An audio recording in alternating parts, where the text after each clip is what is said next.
good morning to you. Welcome to the Morning Brief right here on Channels Television. I'm Jeffrey Ozama. Guys, good morning. Good morning. You guys are looking dapper this morning. Thank you. Thank you very much. You look good as well in pink. Well, thank you very much, guys. Welcome to a perfect morning starter. It's a beautiful Thursday morning. I am Bukola Koka. We're broadcasting live from Lagos. I am Kelly Egiga. So there's a couple of things to chew on. We've been waiting for the Minister of, let's see the ones who can bring through. Minister of Finance and Coordinating Minister of the Economy. Brilliant man, to be fair to him. And also Zach Adediji, that's the NRS boss. Brilliant gentleman as well. But the difference I saw in their presentation is, I did accuse a dark of aggregation bias. I didn't see the aggregation bias. There was a fair, clear picture, but it raises a lot of questions as to how much accrued in terms of subsidy. Because we're going to discuss it, I'm not going to go to details, but some questions around whether the 15 trillion is actually the 15 trillion that was accrued in terms of subsidy. Because if you do the calculation in terms of when you look at how much was used for the swap deal, how much crude was used as swap deal for the what they call the DSDP, direct purchase, that you give the traders to give us crude depending on to give us petroleum product depending on what we need as a country. So if you analyze that over time, I'm calculating somewhere in my head whether that money is way more than 15 trillion, but those are gray areas we need to find answers to. And then the issue of what I consider to be extra budgetary spending when we're dealing with capex issues, because there are certain things that were captured in that presentation. I tried to look for them in the budget, whether it's provided for. And that's a very dangerous trend if it's not properly explained, because anything spent outside the budget that is not appropriated for is almost an impeachable offense, if you will. And there are other issues around subnationals. There are other issues around the size of the federal government. So the presentation is as clear as crystal, but it raises a lot of questions. And I'm going to put those questions to our guest when he comes, or once he can answer, because it's not government. And maybe we'll forward our questions again to the minister, say, here, we need clarity, because he did say if you have any doubts in your mind about what has been presented, please bring it forward. But he called it the Nigeria Reform Scorecard, the benefit costs, and maybe what would have been averted, like a picture of what would have been if this reform did not come to play. So in terms of his presentation, at least he showed us this is the good, this is the painful part, this is what would have happened. But it raises very, very concerning questions. So we'll raise that question with the guests from my end. Guys, what are you tracking? Well, that is uppermost in my mind as well, Jeffrey. The direct sale that you mentioned, is it also DSDP, direct purchase. Is it also part of the proceeds that should come and accrue from subsidy savings? So let me put it in a layman's term. Yeah. When we were in the regime of subsidy, not as if government was necessarily paying direct money, because we didn't even have the money. NNPC is supposed to remit to the federation account, right? So, but NNPC was taking responsibility for whatever it is you buy your petroleum product, PMS, at the pump price. So what they did was, they call it under recovery. So rather than NNPC give federal government, federation account the money that was supposed to accrue, they take crude and give to these traders, whoever. It's a technical stuff. Anyway, so it's called a swap deal, where they'll give crude, and in exchange, because we didn't have refining capacity, they will not get us petroleum products, whether it's PMS, diesel, all of those things. So if the subsidy regime was gone, what now happens to that? Is it 200 or 300,000 barrel per day crude that was used for the swap deal? That's what I'm just trying to explain. Well, it's an important question, because you know, when you listen to the Minister of Finance yesterday, one of the things that he said was that increased customs collection and petroleum profit tax, were some of the things, the items that are accrued as subsidy savings. But it is also remarkable to note, what he describes as the counterfact, the harm that has been prevented as a result of the reforms of the federal government. And he itemized a number of things, that Nigerians should be looking at and perhaps nodding their heads in satisfaction or raising more questions. And he mentioned a number of things, payment of pensions, backlog of accrued pensions, payment of salaries, also states of the federation that could not pay salaries prior to this administration now able to pay salaries, strengthening of agriculture, amongst other things. But he also noted, which we should also be paying attention to, when he says that it is not just to say that everything is okay, that the administration notes the increase in the pump price of petrol, but he also says that were we not in this regime where Nigeria now has domestic refining capacity, that perhaps we will be paying 3,000 naira per liter of petrol at the black market amid difficulty. But more importantly, the aggregation of what they have presented as incremental borrowings, incremental earnings of the federal government, borrowings, those figures, we should be paying attention to them as against what exactly, is in the budget in the period under review. And I mean from June to December 2023, January to December 2024, and January to December 2025. Do all those figures add up against the backdrop of what was presented yesterday? And are we actually in a regime of healthier public financing? Because, the minister did note that we have exited the regime of subsidy and the regime of ways and means financing. So we should really be interrogating all of those figures. But as Jeffrey has noted, looking into the books, that's the appropriation documents within those periods, the period under review, as against what was presented, is really a Herculean task. Kelly. Yeah, so it's interesting to see the government, come to Nigerians and do, their scorecard before Nigerians. Even though some would question us to, when you go to school, for instance, it's teachers that get to score you. In this case, I think the larger population, Nigerians, would have preferred that they score the government of the day and see just how their performance has been since 2023. But I like the fact that the government is making efforts to communicate to Nigerians exactly what they have done since 2023. Mr. Ayodele, fine gentleman, he's only been minister for, I think, 2 months now, less than 100 days. So we cannot put so much on him because he only just came on board, I think, 2 months ago and all of that. But he was also Minister of State for Finance. I just wanted to Minister of State for Finance for how many months as well? So much control. Yeah, so I don't think he has so much control. He's just, but I like the fact that he's a brilliant man, so he's able to do Nigerians the numbers and all of that. My interest, guys, is how the reforms benefit average Nigerians, and about 10 points were listed there. So I had to look at, because for me that's my concern. Jeff enjoys the numbers and the data. For us, it's the impact. It's the impact. Mm-hmm. How does this? I enjoy both. It's my training. Yeah. So, but how does this trickle down?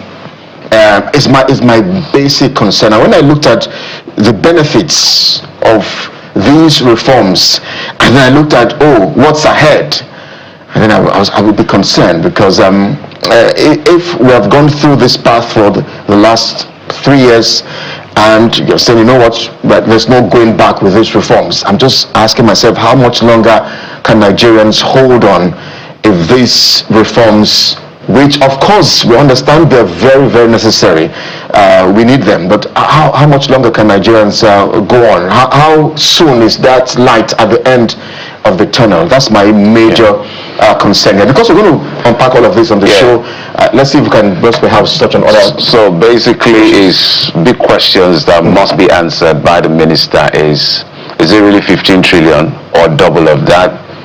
The strategic infrastructure development, there's no line item, maybe an omnibus. Some of those things have been combing through Nigeria's budget for the last 3 years, especially the coastal road. It's called the EPC plus F financing funding model. We'll break all of that down as to budgetary appropriation as against these kinds of spendings that I can find, and then even the size of the federal government civil service, looking at how much it gobs, what would have been our subsidy saving, but also importantly, to be fair to the federal government, we need to ask the subnationals a lot of questions, because a lot of money also went to the subnationals as well. So those are the critical questions. But bigger one is the fact that I now have a working document that I have a lot of querying to do. I will communicate my own questions to them, but I have a document to show the ADC, NDC, SDP, PLP, AAC, all of them say, this is what government has said. They did. This is their benefit. This is what they say they acknowledge is costing us, whether it's pump price or whatever it is. And this is what they say would have been averted, that has been averted, that we may not see. So I want to see what you have as alternative if you were in that scenario. So good times to come. When they are doing their muscling now to a deaf ear, I want something substantial. And I wonder if the figures also add up in the period under review, as what has now gone to increase federal government spending in terms of wage adjustments and wage increases. It consumes a lot. Yes. So again, it's within the period under review. 2023 June to December 2025. Are we saying that is the only figure that has been allocated to wage increases? And then more importantly, also within that period under review, is it what category of public servants have gulped that amount in terms of personnel wage cost? Are we saying that it's the lower cadre of public servants or the higher cadre of public servants that have gulped that particular amount? Because Nigerians at the lower cadre of the social ladder are having to tighten their belt, but not necessarily those the politicians, for instance, the senior public servants have not necessarily been tightening their belt. And so it would be, as Jeffrey would say, omnibus to categorize everybody under the same umbrella, because there are reports also that the number of poor in this administration have increased as against what obtained in the last administration. So how evenly distributed has been the increase in the revenue that Nigeria has been recording in terms of non-oil revenue, subsidy savings, and incremental borrowings? We'll get to all of that. We'll crunch the numbers for the people. So let the people be guaranteed. We're here to crunch the numbers for you and make sense of it all. The government has presented their part. This is fairer than the previous dashboard, I said. But let's talk about something quickly before we get to the papers. We had a conversation, was it 2 days ago, Kelly? 2 days ago, yeah. Yeah, about a gentleman that was arrested for being critical, where the government says defamatory, that the comment he wrote about the governor of Cross River State, Governor Basio II, some of his aides took him, arrested him, and then took him to court, charged him to court. Well, the governor has responded to say, look, guys, shoot your sword, discontinue the case. He says directing his attorney general to stop all of that, let everybody have liberty to criticize and speak constructively. Just give an advisory to the fact that, look, you can criticize me, it's all part of the government, but just try to be objective. I think at this point we must commend him for governor for doing the right thing. What would I say? Just being helping the guy out. But being a father, as we say this part of the world. No, I don't like to use the word, use the father. Well, but that's when you're in public service, I don't like using the word. No, but that's what they like to see. Don't sound like a politician. The father of the state. It is politicians, I would say the president's our father. He's not our father. He's the president. Well, guys, amid the humor, let's not forget the lessons that we should be learning from this. Politicians must be ready for criticism, regardless of the nature, manner of the criticism. I mean, journalism, the practice of journalism itself is that you're telling a story that is making some people uncomfortable, but there must also be responsible journalism. We must also acknowledge that fact. Responsible journalism is not tantamount to criticism that is not constructive, that doesn't produce results, and it is certainly not abuse. Well, those are the lessons I believe that we should. It's commendable, Mr. Governor. Thank you so much, because we had to mainstream that story 2 days ago. I expected this to have come in perhaps a bit earlier, because Dennis was arrested more than a week ago, but he's been released. So we thank you for doing that.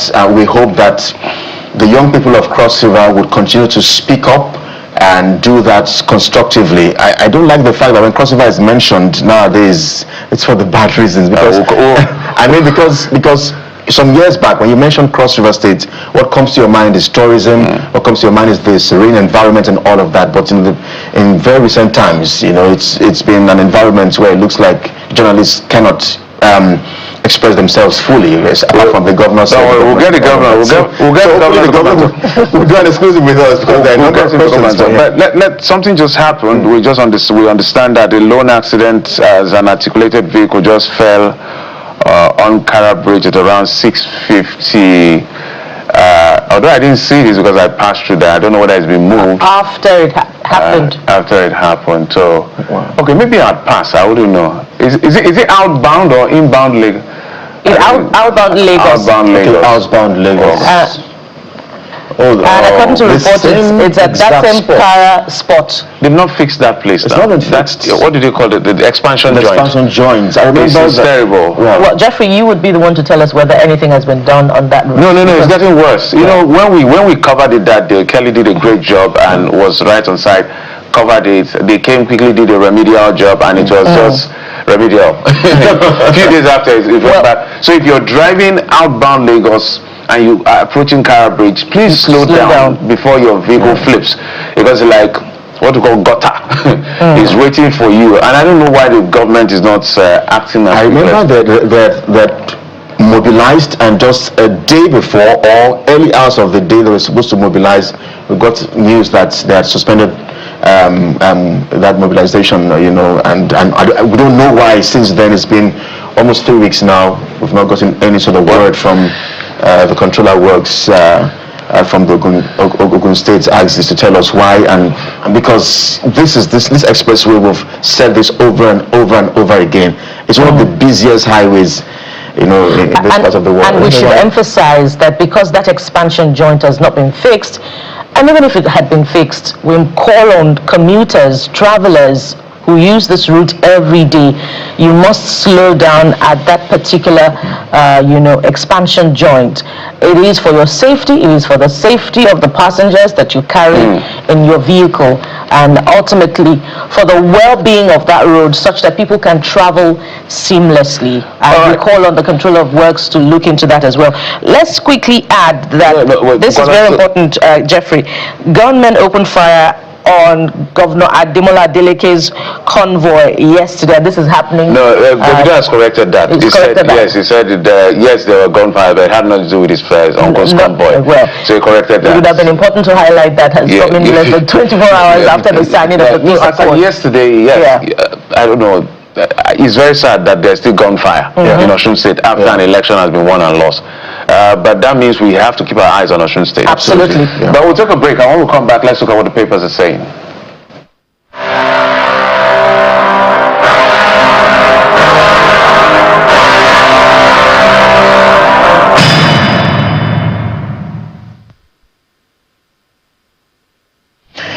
Welcome back to the program, everyone. This is the morning brief. The dailies gets our attention next. Dr.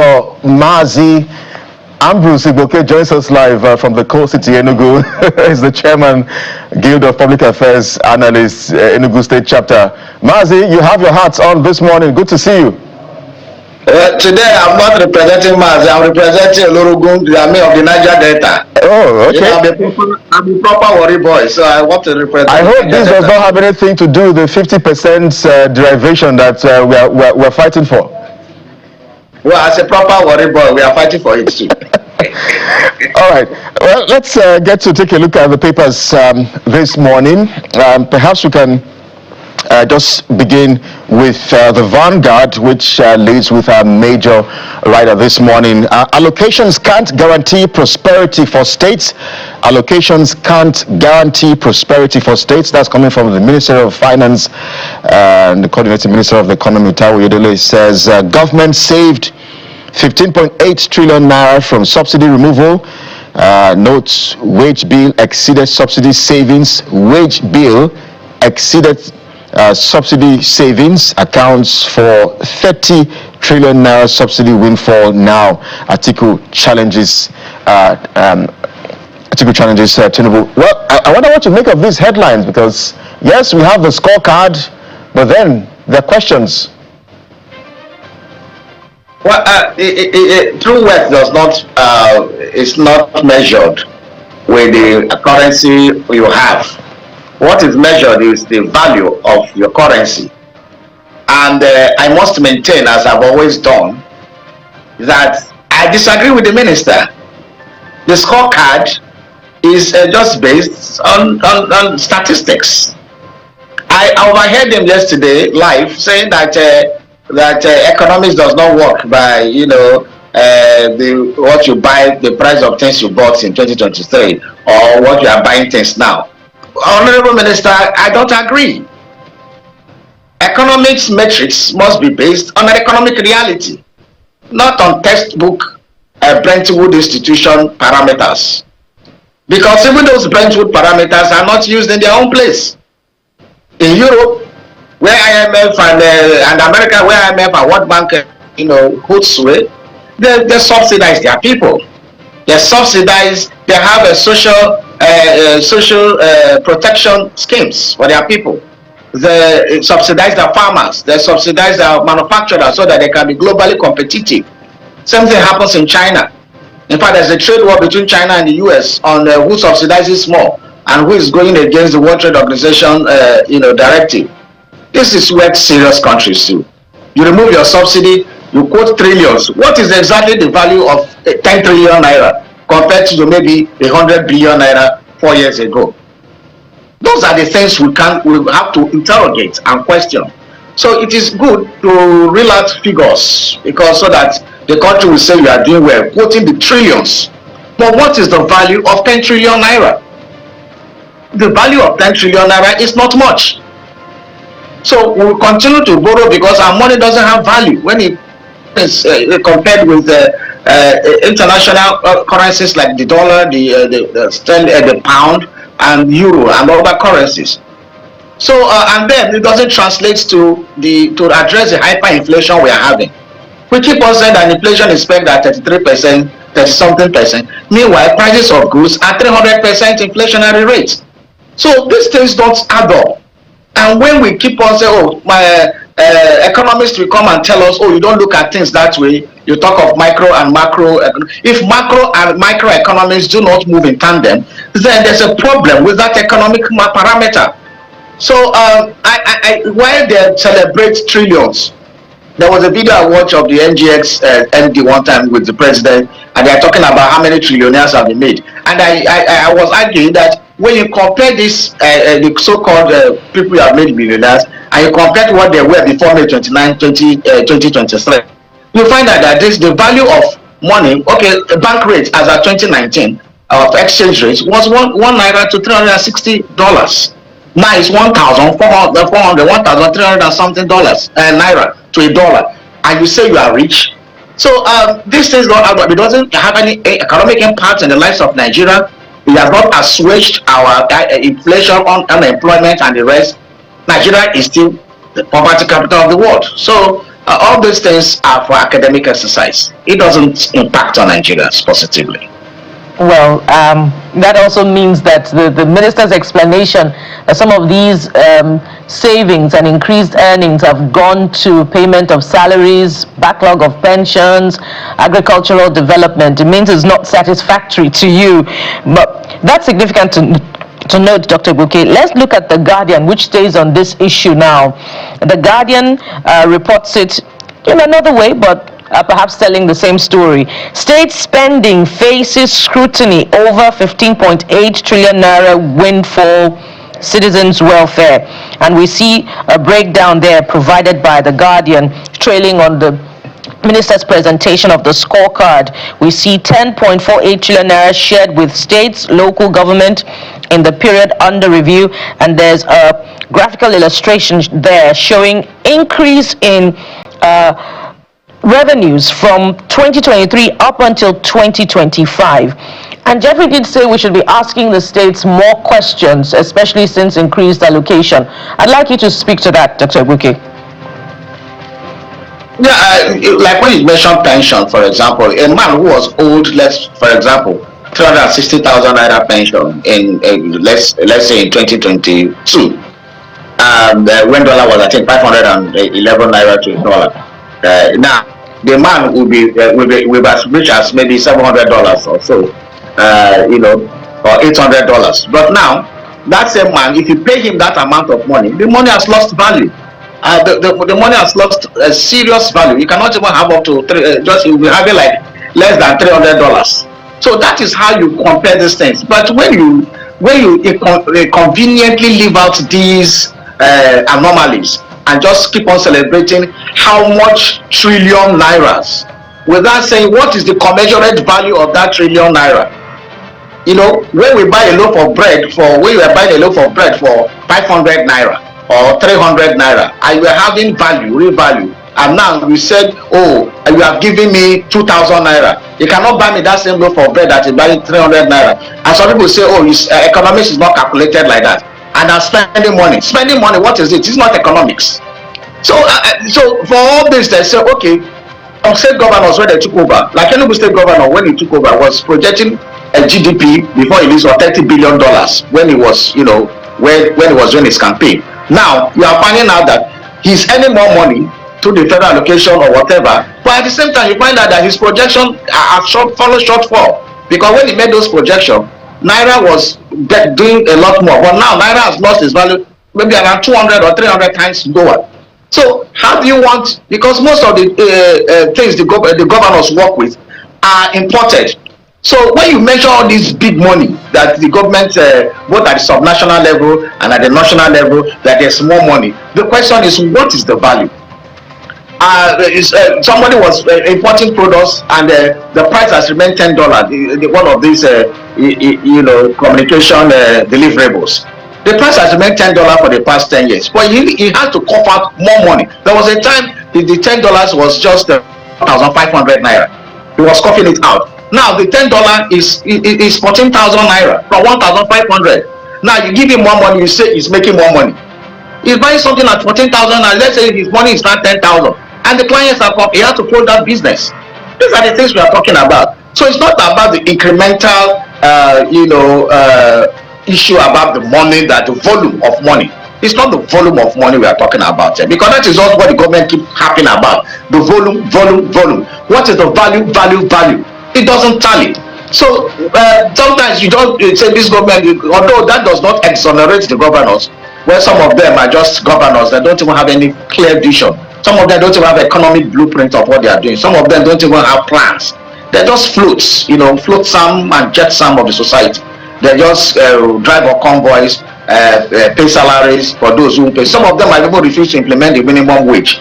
So, but again, the question is that the citizens are docile. If your governor is refusing to improve this minimum wage, that is a constitutional right. What have you done as a citizen? You sit down there, he passes on signing, you line up and hail him, and that is where we are, because we are a docile citizenry. We don't even react to these things. We type on WhatsApp pages. We complain behind closed doors, and when we see these people, we start hailing them that are the best thing that have happened after the coming of Jesus Christ. So this is not how a society functions. I will keep on being demeaned because we are not even standing up for our rights. Mr. Goke, so I know whenever we have you, always that disconnect between the macro and the micro. The numbers are saying what they are, is for them to connect those numbers. But let's go to the Nigerian Tribune. Tinubu approves EFCC recovered loot on claimed dividend for students' loan as FEC approves 170 billion for National Library, 15.8 trillion fuel subsidy savings shared among, okay, we've talked about this, but I want you to speak to that particular headline as well on Nigerian Tribune. And above the nameplate, you can also see military retirees protest in Abuja. I saw that video of the military retirees protests. And I was, my heart was broken, especially for one particular military veteran who was saying that he fought in, Sierra Leone and Liberia, and that, that if the young officer wants to kill him, let him kill him. Let him, that is a good day to die. That broke my heart. I looked at the age of those people, and I looked at the age of the officer, of the active officer who was trying to stop them, although he was civil. But they were telling him that we are fighting for you. Tomorrow you become retired. You don't even need to get old before you retire. I think they still have this 10 years. When you do 10 years, you can retire. And then if our veteran are being treated with such dehumanizing pattern, then that perhaps explains why sometimes you see what happens with our military, paramilitary agencies or security agencies, because they are human beings, and if they see people who are retired behave this way, how do you expect them to be dedicated? How do you expect them to be patriotic when Nigeria is not patriotic to them? These things are two-way balance. When you're so old, what John Kennedy once said that, think not what your country will do for you, but what you do for your country. It's because the country was doing things for its citizens. A country who does not do things for its citizens, how do you expect the citizens to reciprocate that gesture? And when you see these kind of things, it breaks your heart. Have you ever seen, look at the way military veterans are treated in the United States and other countries? They are decorated, in fact, they are adored or even almost worshipped. They are them to be the first to board the train, board the plane. If they want to buy something, other people will give them space when you are serving the country and all those things. But here in Nigeria, we abuse them, we humiliate them. Sometimes when they die, their relative have to travel how many times for verification, all kinds of things, physical verification. Some of them die on the way. Those who are even in active service, some of them don't have where to stay. They are transferred from one place to another, no place. And the veterans are saying, just give them what is their due. They are not asking for anything extra, just what belongs to them. All right. And yet the state is not doing them well. This is not fair. And Nigerian state should begin to treat its veterans with dignity. Yeah. Really on point, Dr. Bouquet. Let's see if we can just touch on maybe two more papers before we round off. Just let's see the New Telegraph. Gunmen attack Adeleke's convoy in Osogbo. Security operatives repel assailants. Governor receives certificate of return. Vows to heal, unite, build Osun. Unveils 500 million naira election victims fund. Dr. Bouquet? I don't think we should be hearing this kind of news from Osun. I think Osun should concentrate on governance. Election is over. The battle has been fought and won. I even saw a news item where they said that the Senator Francis Fada that said that they should keep people. Was saying that he apologized. I didn't see him say that, but I heard the paper reports that. He's still working free. Somebody that said they should keep people was not arrested or touched. He has set a very bad precedent for others to follow. The election is over, but we are still hearing gunshots. We shouldn't be hearing those kind of things. We should be thinking of, okay, the second phase of Governor Adeleke, what is his plan for some people? What is he supposed to do? And then for the victim of for the endowment fund, well, the governor said it's not from Osun State Purse, that it is from his own family's foundation, the Adeleke Foundation, and they are going to go to the Adeleke Secondary School and as well as the university for scholarship. Well, what a price to pay. We don't need to pay the supreme price to have an election in Nigeria. Election should be just something that you can do while you're at work. Even Ghana here and other countries, they have been able to, but this one, we shut down the airspace, we shut down the road, we impose curfew, we do all kinds of things. Yet on the day of election, before the election, people still lose their life. Election should not be this way. Election was a very bad example of how election should not be. But it's also a good example of how the people defy all odds and make sure that their votes count. We have to leave you here, Dr. Bouquet. If we go back to your analysis of the economy and scorecard, what we take away from me is that we should leave the volume, and check out the value. Thank you, Dr. Abrus Bouquet is the Chairman, Guild of Public Affairs Analyst in Enugu State. Thank you, indeed, for your analysis on the program. Thank you for having me on the show, as always. Well, this is the morning brief. We'll head to our very first conversation this morning, and security gets our attention. That's because the president has ordered a 5-year threat assessment plan, instructing the Homeland Security Advisor to lead other service chiefs and just drop a plan for Nigeria. Plus, there have been attacks in Kebe, in Sokoto states, attacks in Mangu, Plateau states. Let's see how we can unpack all of this with a security expert. Bukola. Yes, indeed, and let's begin right away. And joining us this morning to begin our conversation on national security is Dr. Kabiru Adamu. He is the Managing Director, Beacon Security and Intelligence Limited, and of course, a security expert. Dr. Adamu, good morning and welcome to the Morning Brief. My pleasure. Good morning, Bukola. I'm spoiled for choice this morning as President approves the preparation of a comprehensive threat assessment and 5-year strategic defense operations plan. But there's also killings in Sokoto and Mangu, as Kelly has pointed out earlier. And that's where I want to begin because of the consistent killings, particularly in Plateau State, despite the president's visit to that state during the Angua Rukuba incident, where there has been no let-up in the killings, the death toll, and the agony of the people. And it's important to ask why this continues, because we've seen a resolve in even the approach of the subnationals and other states of the federation to respond to security concerns and rein in on attacks. Why is Plateau particularly different? Perhaps you also want to speak to the killings in Kebe, in Sokoto as well.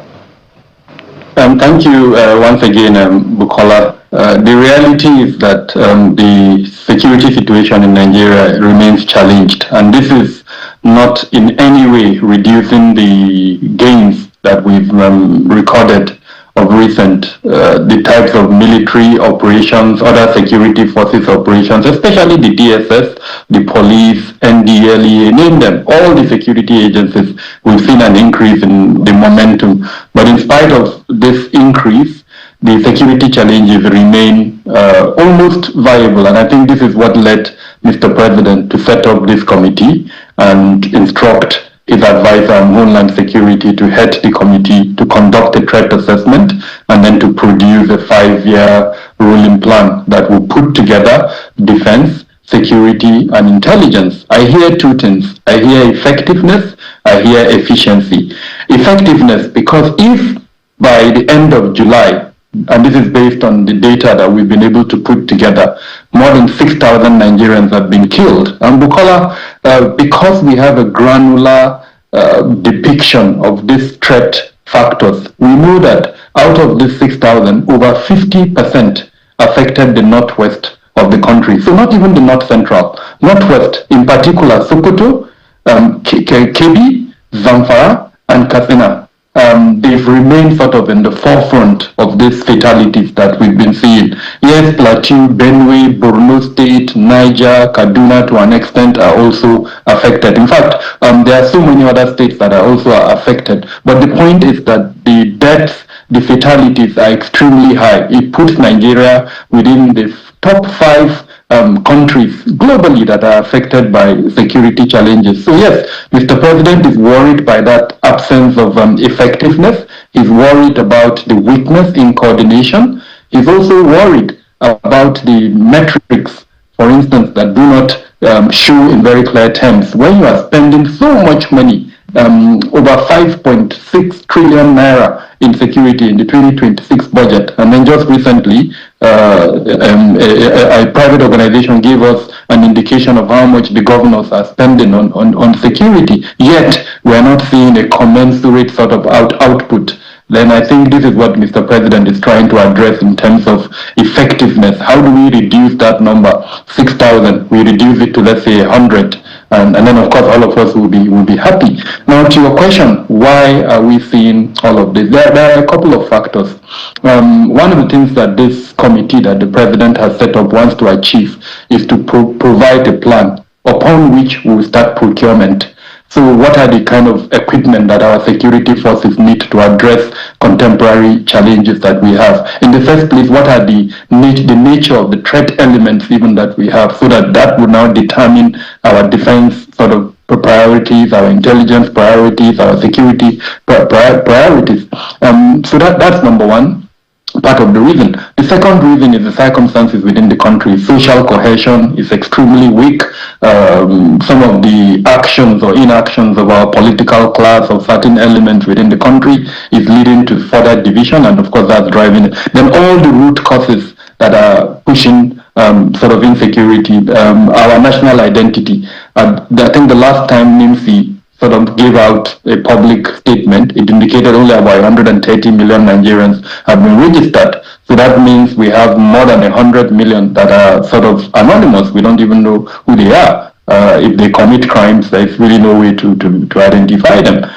So that's also a very critical factor. Then out of school children, Nigeria I think is topping the list globally of out of school children, poverty, the youth bulge, and the fact that demography, unemployed or underemployed, over 70% of that population. And remember, they represent about 60% of our population. Then of course, issues around the absence of the local government administration, because these threats emerge at that level, at the local government level. But because that administration is almost absent, it is able to not identify the threat and address it. So they now sort of become bigger, become monsters by the time they manifest, and then we are forced to sort of deal with it. The absence of our traditional rulers within the security architecture. So these are some of the reasons, the root causes. Of course, we've also reached a situation where the justice system, unfortunately, is failing to provide, adequate justice, as it were, and so sometimes that leads people to take up arms and address it. But I must commend this part administration, especially organizations like the DSS. If you've noticed, in the last few months, they are enhancing prosecution.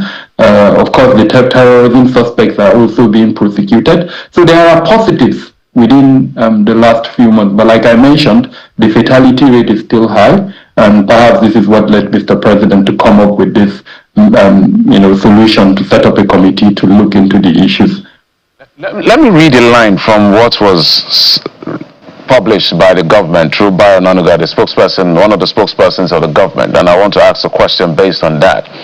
It said President Tinubu noted that operational requirements were currently often considered individually without sufficient reference to an agreed national threat assessment or unified medium-term plan, making coordination more difficult and limiting the efficient deployment of resources.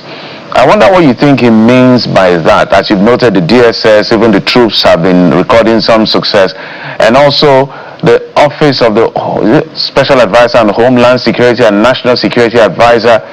Help us make sense of these moving parts. So in simple terms, the president is aiming at efficiency, and I must commend Mr. President. I mean, there are issues, and I'm sure today you would see a lot of conversations around maybe replication, because don't forget we have a national security strategy. We have, a near moribund national defense policy. We also have a counter-terrorism strategy. We have different elements, supposedly, and I hope we do, an intelligence estimate that is provided at the beginning of the year. So the question is, if we have all of this, why do we now need to do another threat assessment? Because embedded in all of this sort of instruments or policy documents that I've mentioned, there should have been a threat assessment that would lead to their production. But I guess the president is very aware, like we are aware, that something is wrong. If those instruments, those documents are effective, then we will not be in the kind of challenge that we're in. So Mr. President has made a bold move. Noted there would be a lot of criticisms. I am not unconscious of that. But what he would want to achieve is, like I said, efficiency. What do I mean by efficiency? If we're operating in silos, if the coordinating elements within the national security strategy have not been able to achieve harmony, and this is very obvious, it's very visible. There is progress, and I must emphasize this. I've said it before, I'll say it again. There is progress where we were before and where we are now. But what the president would want to see, based on this directive, is coordination. He would want to see where if you are procuring equipment. Let me give you an example of drones. There is, out of the almost 42 or thereabout agencies that we have in security, almost about 11 of them have procured drones. But then you'll be surprised that there is no harmony in terms of what they are procuring. So, for instance, drones have capacity for different things. I would like to see a situation, and I think this is what Mr. President is aiming at. By the time they are procuring, that procurement is aimed at addressing a particular threat factor. So if it's banditry, if it's, for instance, the terrorism in the northeast, the Nat'l Al-Dawati wal Jihad, or the Islamic State in West Africa province, those drones would have the capacity, for instance, to target them and then to decimate them in the manner that we want. But then the challenge is this: if they continue to procure singly, like we're seeing at the moment, where is efficiency? And then at what point would we see an assimilation, a symmetry of all the functions of these various organizations, what they call interoperability? So these are some of the reasons, and just like I think Mr. Bayo mentioned, in very clear terms, that a situation where, for instance, our procurement is based on the output of that threat assessment, where in the era of AI, where in the era of machine learning, the elections are about to start. We're going to see the use of AI, we're going to see the use of machine learning capabilities, perhaps to even distort or influence the outcome of the election. What capabilities do we have at the moment to prevent that? So I think this is the types of things that this threat assessment would bring out, and of course, hopefully inform our procurement priorities. The war that you are fighting today, your procurement for the war would have been done yesterday. You don't start procuring today for a war that you will find tomorrow. You do it yesterday. And then, of course, you look into the future. So, again, these are some of the things that we're hoping that this threat assessment, in spite of whatever criticisms that would be leveled at it, would provide. All right. Dr. Zamo, I hear you when you say that we've seen some sort of progress, but there are those who will say that a country cannot claim that it has recorded meaningful progress when its citizens spread across the country continue to live with the fear of possible kidnappings, banditry, terrorism, and communal violence. Yes, perhaps the geography has changed a bit, but let me ask you, are you telling Nigerians that they are safer under this particular administration than they were in previous administrations? I'm quite delighted with the bold efforts by this administration. What do I mean by bold? The attempt to decentralize. You can't continuously repeat the same thing and hope to have a different outcome, which was what we've seen in the past. I mean, and don't get me wrong, there are gaps, which is part of what Mr. President is trying to achieve by setting up this committee. I would also mention to you some other gaps that I believe would need to be addressed. Accountability within the security sector. I'm hoping that Mr. President will enhance accountability mechanisms within the security sector. And by accountability, I'm referring to two things: operational accountability and financial accountability. If you are spending over 5 trillion naira, and for context, there is no sector that is receiving near 2 trillion naira. Security is receiving 5 trillion. And yet we're not getting the kind of results. So how do we enhance accountability? Where, for instance, if you come to the National Assembly and say, I need, maybe you are, heading a particular coordinating element within the security sector, you give your requirements, those requirements are given to you, we should be able to hold you accountable within a period, 3 months, to look back and say, okay, we've given you what you need. Have you been able to reduce banditry? Have you been able to address banditry where banditry is almost zero? Have you been able to address terrorism? Have you been able to address all the other factors, cultism, name them? Where you've not been able to, we take the necessary action. If we need to change it, if we need whatever we need to do. So that accountability element operationally is very important. The second accountability element is financial. If we're given this types of money, and where is that money going to? And there is a lot of conversation around that, but that security has become sort of a funnel where government revenue sort of is being siphoned. And so we need to look more closely into that. And of course, elements around procurement, elements around the deployment of the resources after they've been given. One of the things that keeps me up at night, and I still can't understand, is why our troops in the front line still in vehicles. It's inconceivable. So that level of accountability, I think those are gaps that would need to be looked at. Earlier on, I spoke about the justice system. If you look at the criminal the justice system, which would look at delivery of justice, it would look at law enforcement, it would look at the custodial center. All of them have challenges that would need to be improved upon. So again, those are gaps. Progress has been made, and like I did mention, in the last few months, starting from 2025 into this year, a significant number of terrorist commanders have been decimated. A significant number of their supply chains have also been destroyed or disrupted. We've seen increase in prosecution. So all of these are progress, but then there are several gaps that would need to be blocked. If you look at terrorism as an example, we must stop their recruitment. We must stop their funding, ability to generate funding. We must stop their ability to acquire weaponry. And then last, we must stop their ability to move around. They move on motorbikes. I mean, this is even a child in secondary school will tell you this. He or she knows that they move on motorbikes. As a country, we must stop that. So those are gaps. But like I said, progress has been made, and I will sit here and tell you that I'm quite delighted. But we must make those progress sustainable. And I've given you some of the gaps that we must block if that progress is to be sustainable. And speaking of what should be the outcome of those gaps, it may not be, the challenge may not be a lack of policy responses. Prior to this time, the president had directed an increase in the number of divisions to 12, and we've also seen this directive to the committee to come up with a framework to respond to evolving security threats nationwide. So, from where you sit as a security expert, what would be the target or the strategy for this committee to come up with this, what's it called now, coherent framework to respond to threats nationwide? And we know where the threats are. Again, I want to point out Plateau, Benue, Sokoto, and other parts of the Northwest. So what would be their strategy? I mean, the statement is very clear.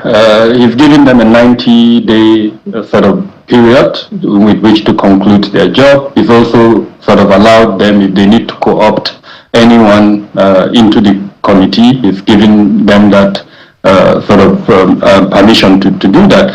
A risk assessment or threat assessment are done using a very sort of known method. There are, for instance, if you use the ISO methodology, it starts with the identification of the threat, the evaluation of the threat, evaluation of the impact, and then, of course, in terms of giving it priorities, you should be able to determine, for instance, we've got 774 local governments, we've got over 8,900, I think thereabout wards, so we should be able to give priorities and say, if we're using kidnap for ransom as an example, as one of the threat elements, what would be the level, or what would be the number of occurrences in terms of weight in each of these 8,900 wards. So at the end of, in terms of methodology, they could adopt, for instance, this ISO methodology. Apart from that, there are so many other methodologies that could be adopted. I think it's all of them, they're experts. We've got several generals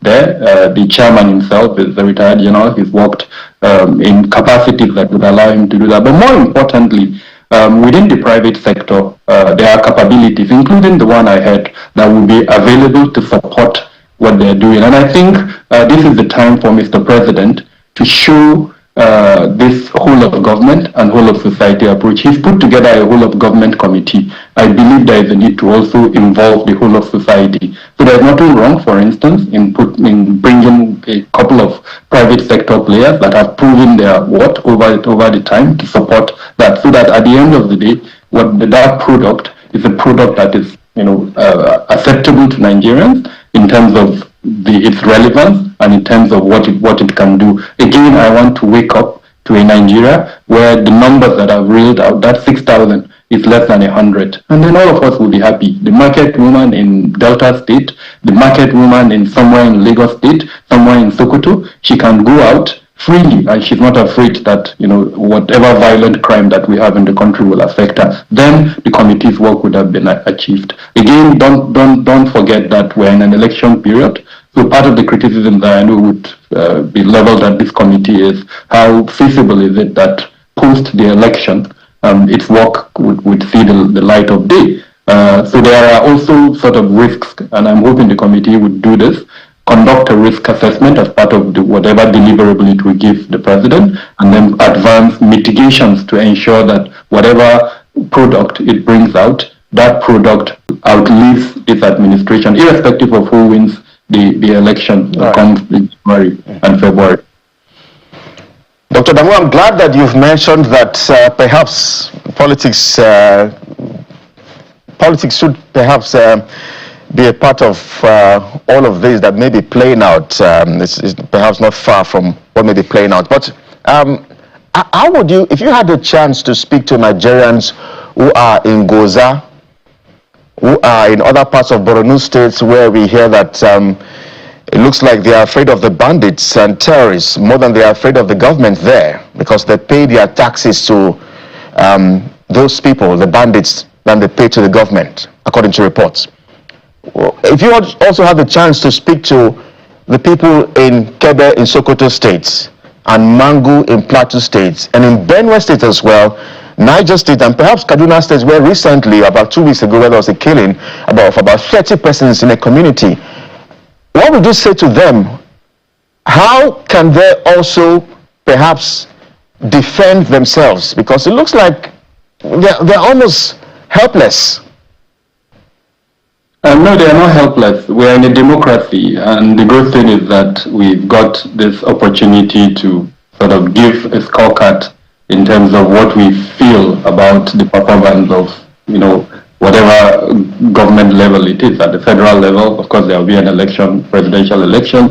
At the state level, there will be the governorship elections. And then, of course, at the legislative level, there will be the federal legislative and then the state legislative election. So my simple sort of statement to them, and by the way, Kebe in Sokoto is a place that is very close to my own hometown. So on a daily basis, I receive reports of what my people are going through, and I can feel their pain. And of course, I speak to them. I also speak to the security agencies to encourage them to do the needful. So it's really about making sure that you exercise your universal right to vote, and vote for the person who convinces you that he or she can address your security challenges at the different levels. Again, I was part of the organization that signed the peace accord just 2 days ago, and we're hoping that the campaigns will be issue-based,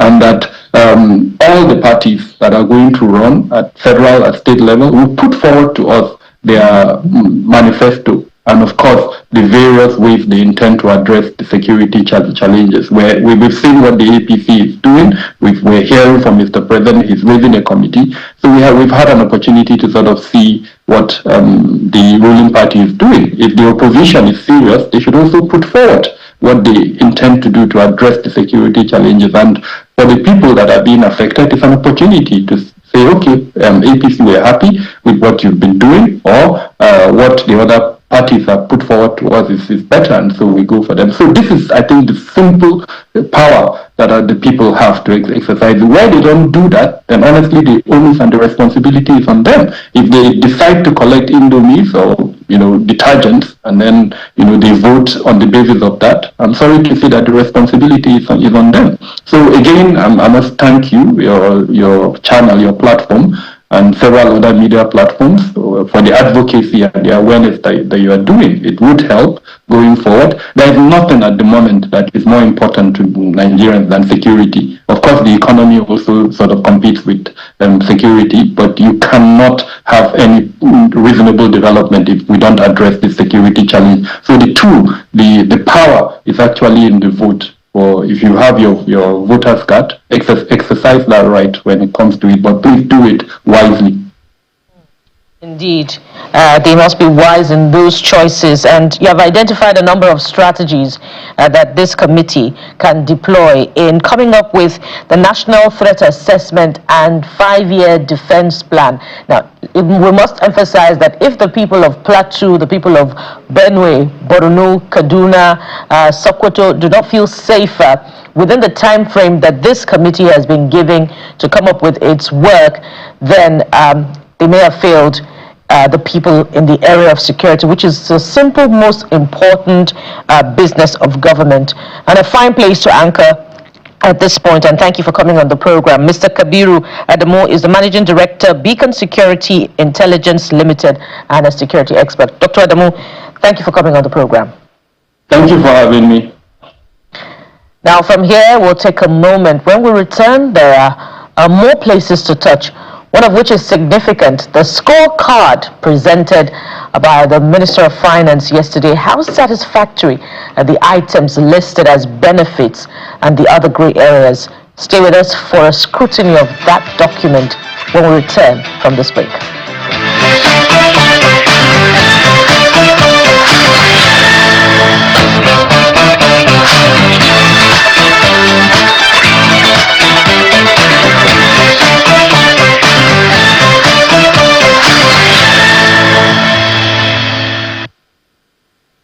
Let's bring in Professor Adibongo. He is a professor of economics at LBS at Lagos Business School. He joins us virtually.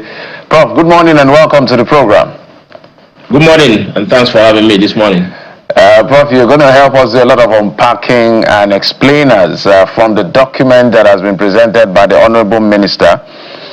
We did say this is a fair presentation, not falling into aggregation bias, because it showed us costs, it showed us benefits, it showed us what has been averted, but there are questions being raised. So I have a couple of them, and I'm going to ask you in one fell swoop so that you respond, so my colleagues can also come in.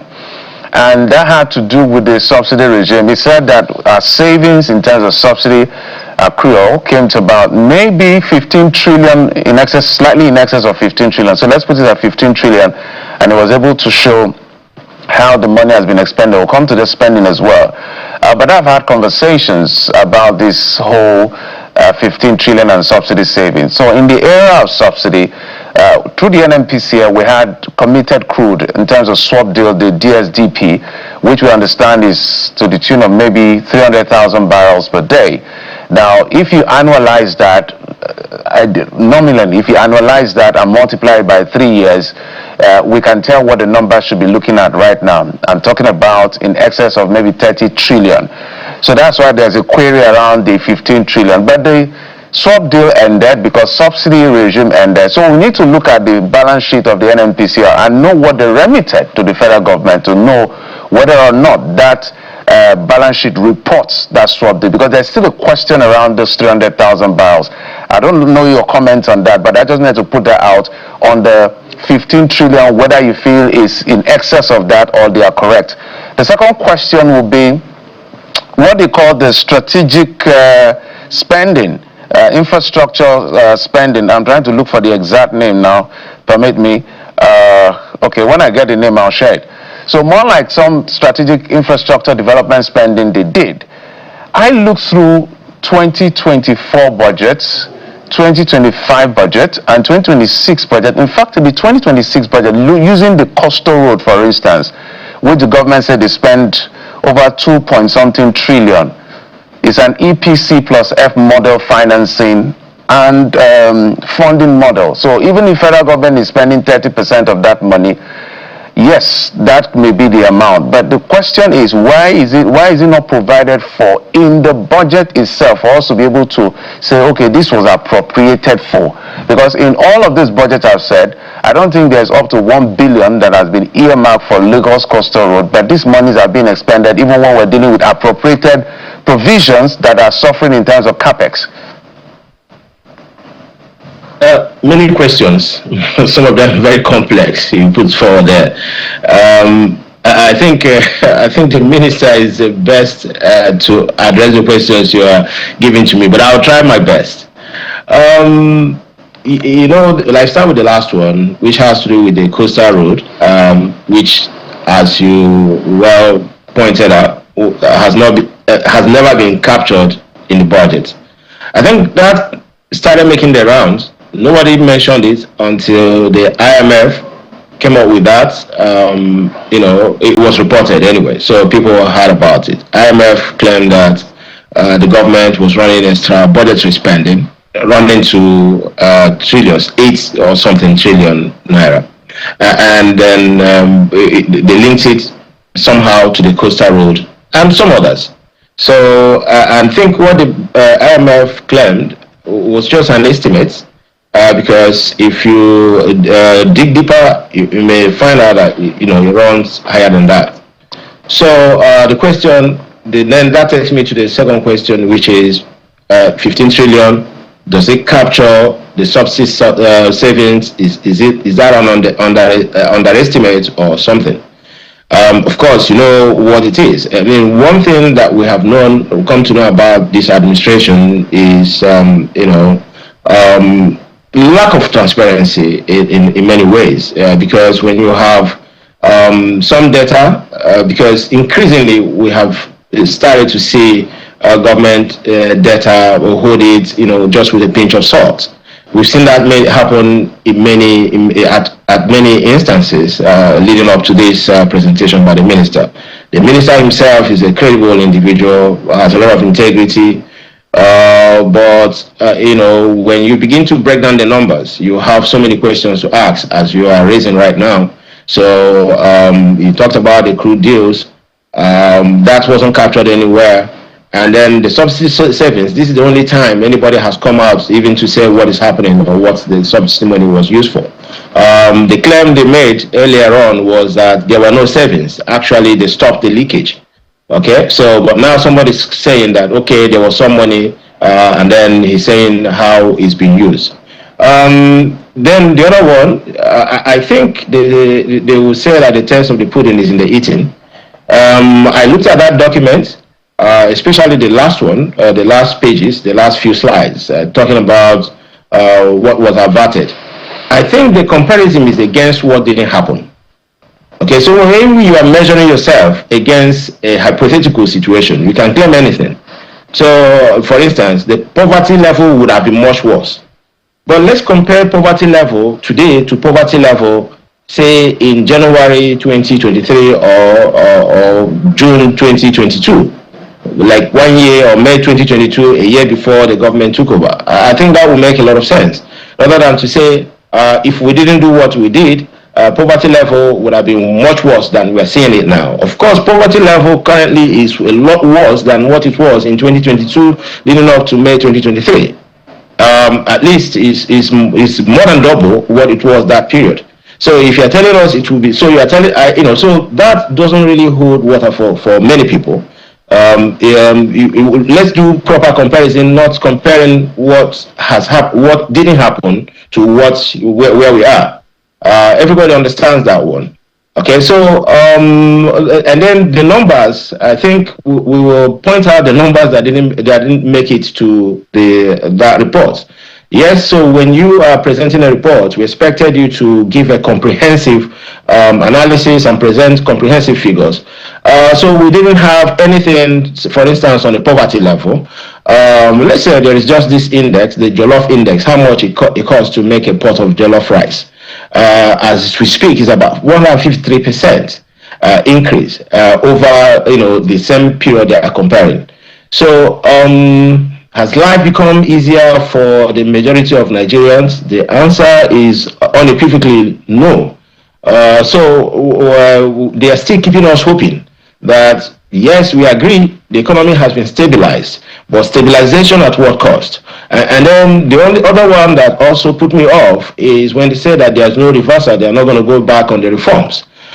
You've tried a reform. Nigeria was not, yes, we did badly on certain indices prior to 2023, based on certain economic policies that we pursued. Okay, so that kind of impoverished the nation. But the economic policy that you have implemented over the last 3 years seems to have impoverished the nation more than it did, more than the previous policy regime did. So, and you are not considering trying to change something. I think there is something wrong with that. Let's go to another item, which I'd like you to interrogate, Prof. And this is identified as total incremental expenses amounting to about 30.64 trillion naira. And the government, through the minister, would have us believe that these monies have gone to wage adjustments, external debt servicing, strategic infrastructure development, electricity subsidy, domestic debt service, social welfare transfers, ecological fund, FCT development, higher naira cost of foreign obligations. I'd like you to interrogate this, especially against the backdrop of concerns within the period under review of overlapping budgets, contractors not getting paid. Is this explanation satisfactory concerning the sum that is being quoted here? Well, there are a lot of issues that anybody can raise, especially if you've been observing how things have been going with government fiscal, accounting in the past couple of years. Let me start with debt servicing. A huge amount of money goes into debt servicing. In fact, right now, our debt service is unhealthy. It's gone beyond the 2025 or thereabouts, IMF benchmark. So it's a lot higher than that. And as a result, government sometimes borrows money to service debt. So that's a huge trend. And until that is somehow dealt with, we can't make any progress across any intervention. Then the other one, what is strategic infrastructure development? It would have been nice if it was broken down, to the bit where we can maybe tag certain projects to strategic infrastructure development. Let's start with, I don't know what will be more strategic in Nigeria today than power and security. The earlier person you had on the program, the earlier guest was speaking on security. And then I remember the questions that were posed to him, and then he struggled to deal with that on whether the security situation is improving or not. So if we had specific projects, linked to strategic infrastructure development, we will now tell you, okay, fine, yeah, we agree there's been improvement in transportation in some areas, but electricity is one area that Nigeria has not made significant progress. I listened to one of the owners of, the managers of one of the major distribution companies the other day. He says this is one company that the government is owing them about 2 trillion naira as we speak. 2 trillion naira. Yet they are expected to distribute electricity. Again, of course, the market has all manner of issues. But then when you have this level of debt overhang and government has to has to each time run back or intervene to rescue or bail out those companies, it's not an efficient system.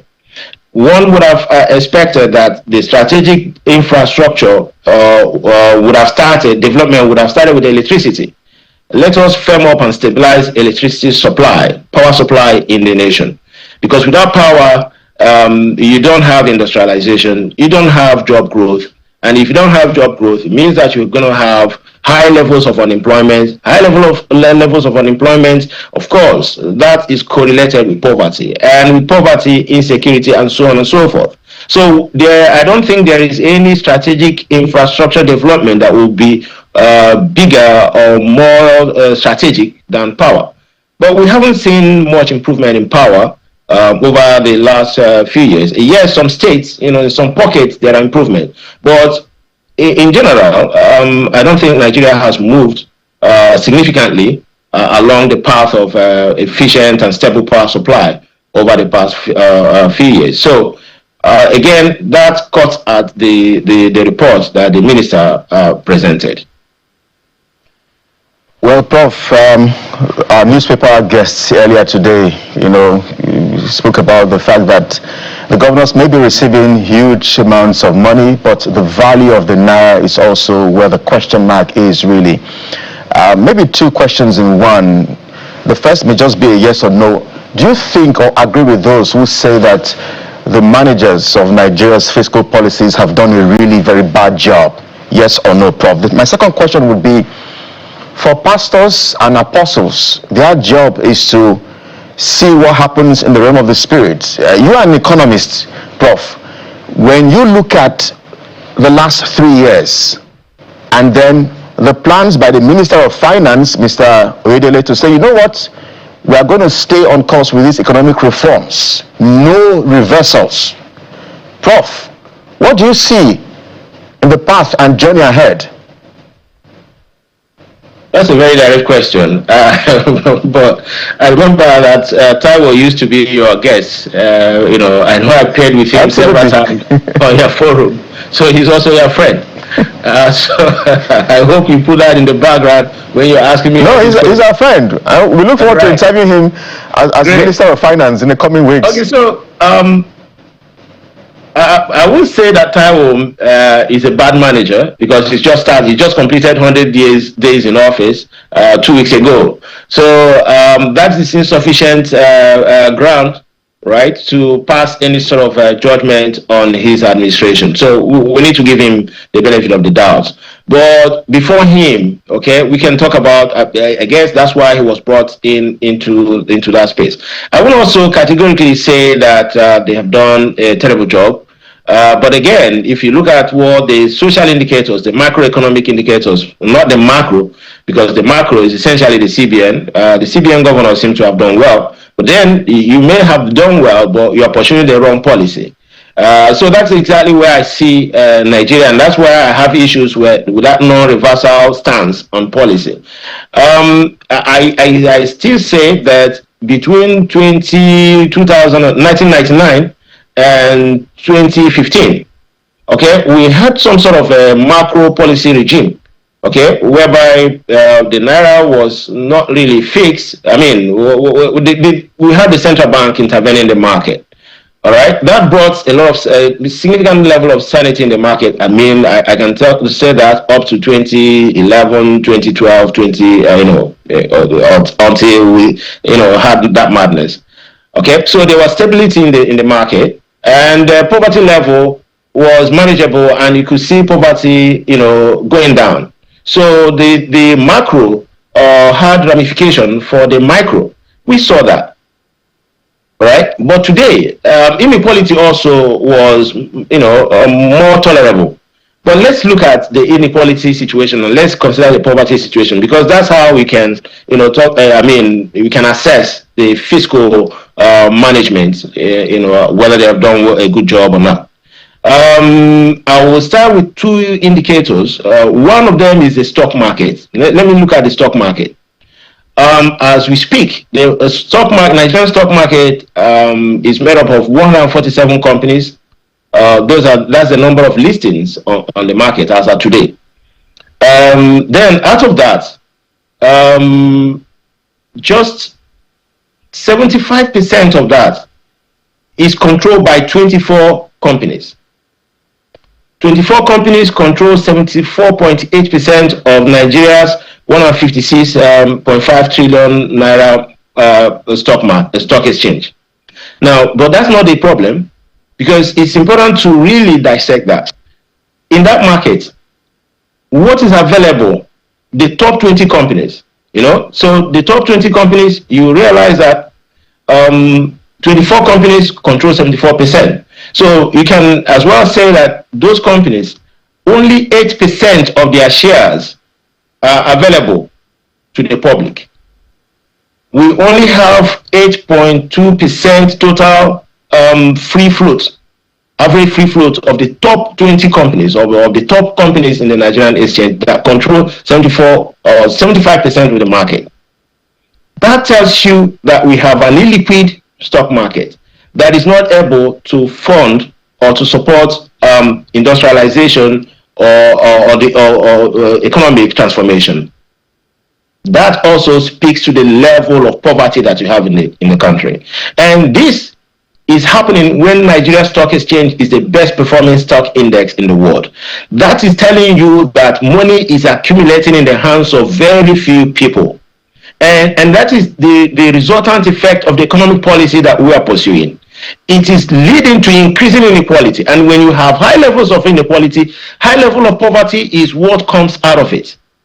Okay, so you have monies, you have capital in control by just very few people. And when you have such high concentration, you do not have enough coordination. You do not have enough transmission that can transform the economy in such a way that it generates or engenders the growth that is expected to lift people or buoy them out of poverty.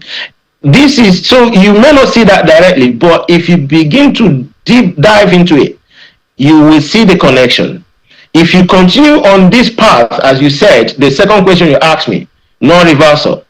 If you continue on that path, you are still going to have high concentration of wealth in the hands of few people. And when you have such high concentration, there is never a way you are going to solve the problem of poverty. Poverty will keep increasing, and we have seen that. We have 163 million Nigerians living below the poverty line. Okay, and that report did not say anything about them. It didn't put that as an indicator that we have higher level of poverty today than ever before. It didn't say anything about that.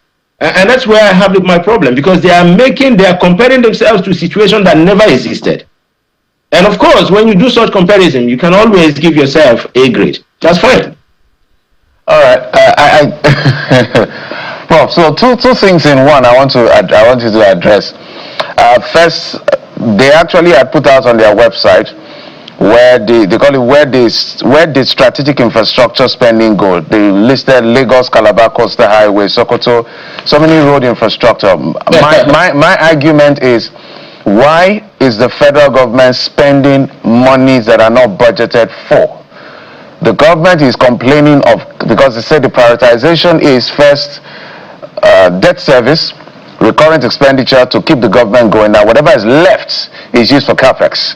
Now, Lagos Calabar Coastal Highway is an EPC plus F, so there's a cost funding component from the federal government, which is reflected in 2.2, not even captured in our budget in all the 3 years of the budget we've listed so far. So it's very troubling, because if you appropriate things that are not captured in the budget, maybe you help me break that down. I think it's an impeachable offense because it's called an appropriation act. But we'll leave that for now. But let's talk to something that you've highlighted, and that has to do with, yes, that's what I was talking about, because Prof, you're asking where did the strategic infrastructure spending go. So that's it. We're just talking about, yes, you spend this money, but from where did you spend this money? Who approved this money for you to spend when it's not in the budget expressly? At least from what I've seen, I stand to be corrected. But let's go to what they consider the swing lows of these reforms in terms of the social impact. They talked about headline inflation, they kept it at green. Food inflation, they kept it at amber. There's nothing red for them. PMS price, they kept it at amber because they said it was 185 and it's now 1,000 plus, in excess of that. Minimum wage, yes, nominal gain, but of course, you know the value as of today, because food prices have gone up, so that makes a mess of that increase. As you are rightly posited, poverty, whether it's income poverty of income, whether it's income poverty or multidimensional poverty, they're all in the swing low. And when you look at this, where I'm going to with this is that I suspect that as we get into the electioneering season, I don't want to drag you into politics, we're going to be repeating ourselves. While we play up this, they will be playing up the macro. How do we reconcile this? At what point should we say, maybe we can give them a chance, or no, you should have done this better for this to have achieved its purpose by now? I think we have enough, when you're talking about that, we've got enough data to know where this policy, if we continue to pursue it, will go to. I gave you an instance. Let's look at the stock market. Then I'm going to give you another one, which has to do with income.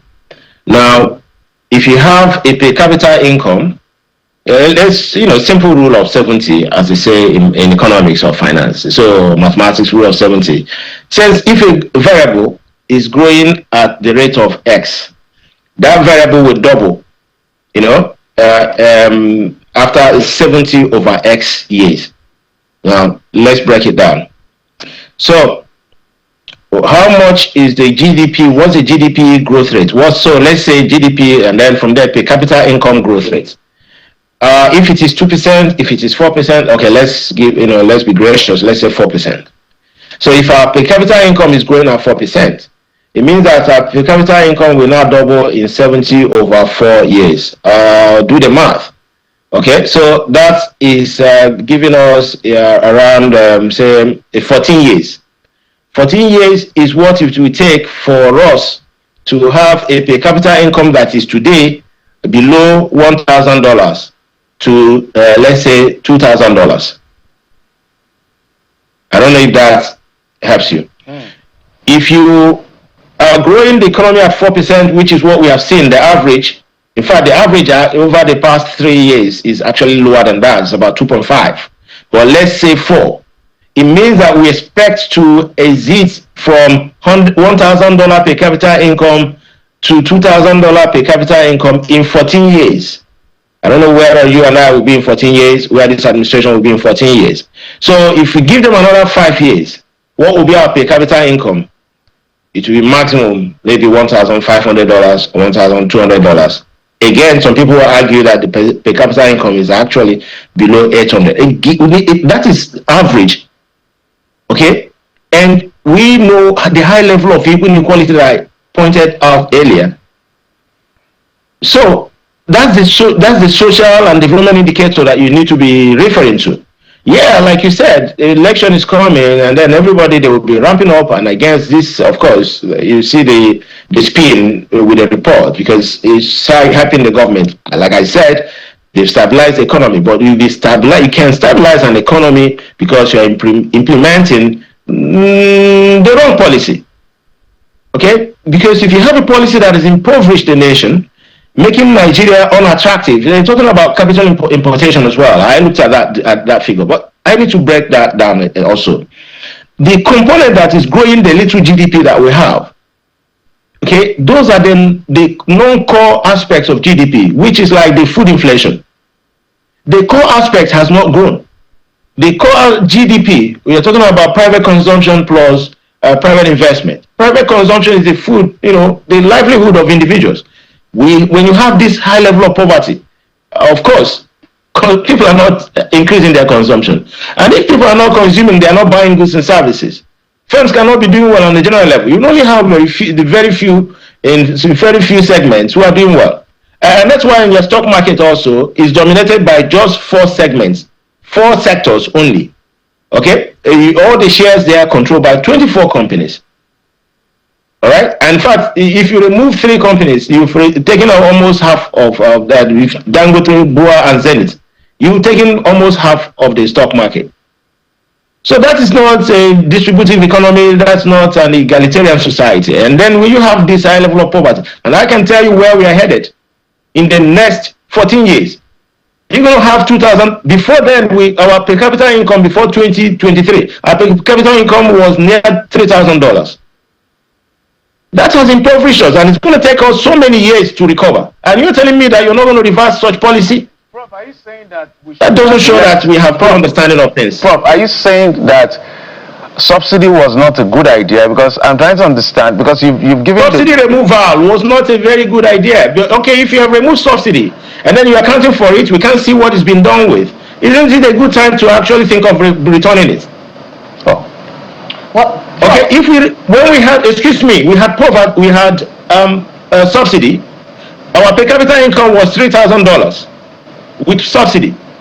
Without subsidy, our per capita income is $800. And I'm telling you that in 14 years, your per capita income will only be less than $2,000. That's if you maintain stable growth at the rate we're having it now. You asked me to play the role of a prophet. That's what I see in the future. A reduction in per capita income, even with the removal of fuel subsidy. That's what you're saying, Prof. I am not saying it. That's what the data says. And it's really worrying. Perhaps we should move from there to other related matters. Jeffrey has asked a very important question about why there is, extra budgetary spending for Lagos-Calabar Coastal Road that is not captured in the budget, which borders on fiscal responsibility and in line with fiscal responsibility laws. I want to explore other areas as well. Yes, the account of stewardship presented by the minister yesterday had to do with reforms and the benefit of reforms to Nigerians. What about reforms in terms of financing? And I want to ask, what was not captured in that account of stewardship? And if it is satisfactory to you, there have been concerns raised by, even the Bretton Woods institution about extra budgetary spendings of this government. The opposition has talked about 12.8 trillion naira hidden in service-wide vote. There's also the demand of the provision of freedom of information on contract splitting cost of the NURPRC, which was reportedly, addressed or allocated to certain projects that are not disclosed, for which a lawmaker is requesting clarification. Do you think that the Minister of Finance ought to have spoken to these very worrying concerns? And just this is just a few, to enumerate. Okay, let me play on let me be on the side of the minister for a while. You won't expect him to. This is a report, it's scorecard. So these are just comments or issues raised by people. He won't be addressing every one of them. So his job was to present the scorecard of the administration, what they have achieved, and he did that, and I think he did it well. But like you said, what we need to be concerned with will be the things not said. Things we felt he should have also addressed, but were not addressed. Of course, you can understand. He works for the government, so he has to spin it in such a way that will not cause any sort of embarrassment to the government that he serves. So I understand that. And again, when I thought about, because this question is always coming up, why this extra budgetary spending? Yeah, I mean, people who are familiar with the mechanics of something like project finance, we know that when you are creating a project, maybe a greenfield project that you are concessioning, or so using the project finance approach, and then you create an SUV. The approach would be that you carry if a company is sponsoring such a project, they will have to carry that debt on their off balance sheet. So that off balance sheet at least give them the prima facie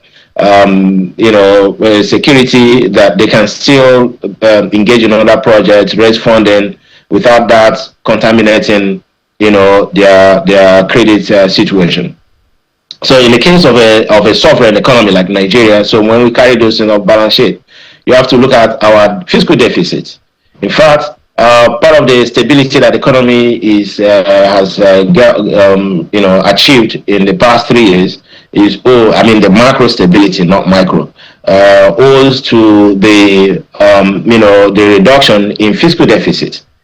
Okay, so of course, if you bring this, and if there's a reduction in fiscal deficit, your ratings kind of improve across all the rating agencies, and then you have your net external position, you have the so-called foreign reserve improving, and all those have implication on your foreign exchange, and of course, and then also have implication on your credit rating, meaning that you can get funds at lower level. You are perceived as less risky as a sovereign borrower. So that kind of puts the government in a good position before the international capital market. They can raise money easily, and of course it is reflecting in the amount of portfolio investment that keeps flowing into the Nigeria, because there is always that perception that Nigeria is solvent. They can always meet their obligation. Okay, but the cost is that we are carrying this off balance sheet. I mean, this is my own reading of it. I don't know what it is in practical. I don't know what the incentive is behind that. But this is how I would say it. Okay, so as a result, now it's came up. I'm sure that without the IMF, nobody would have actually talked about that, because we are not so deep in Nigeria. We don't ask critical questions. But when now it's now coming up, and then people are beginning to excavate other sources, and then we're saying that it's actually higher than that. So the question is, if we carry all these things into the fiscal accounts, into our balance sheet, so-called, what will be the implication for the fiscal deficit? Our fiscal deficit may actually be worse than it was in 2014, 2015. I mean, around 2022, 2023, before this government came to power. And that will not augur well for, again, given where the social and the micro indicators are. So that's the only way, I will look at that. So however they've managed that, I think they should continue to manage it so that it doesn't worsen the situation. The situation is bad enough.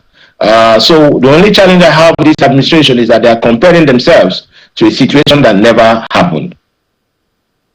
Yeah, you can land on your thought. Are you done, sir? Yeah, I'm okay there. All right. Anyway, there are so many questions. The most so many important, questions. the most important thing is that there's a document we can speak to, but there are so many unanswered questions, and we will continue to probe these questions and get the right answers, because these questions we're asking now, it's actually what the National Assembly should be doing. They have a public accounts committee. And I love what you guys are doing. The public accounts, those are the questions they should be asking, so that in case they ask these questions, they provide clarity, and that's okay, we understand. But they don't ask those questions. Literally, I was just looking at the budget and said, "Where is this?" And anyway, you can't be asking questions when you are standing on Mondays and thinking about. Was that the bongo? You want to look for political trouble? Thank you for coming on the program, lecturer at Pan African University. Thank you, sir. Pan Atlantic University, Lagos Business School. Thank you, sir, coming on the program. Thank you. Kelly, you have this one. All right. Always interesting to discuss the economy, especially from the lens of Professor Bongo. Let's switch gears now and just get to talk something else, perhaps away from the economy one. We say let's switch gears and get to talk about something that is playing out in Delta State, the Olu of Warri. It's been 5 years on the throne, and he's set to mark his anniversary this weekend. We're joined by Eugene Ikomi. He's the Olulaye of Warri. He's the Secretary, Warri Council of Chiefs, and Chairman, Publicity Subcommittee of the 5th Coronation Anniversary of the Olu of Warri. Thank you so much, Chief, for agreeing to talk to us. I imagine that all is set for the big day, but it's been 5 years. How has that journey been for the Olu of Warri and for the people?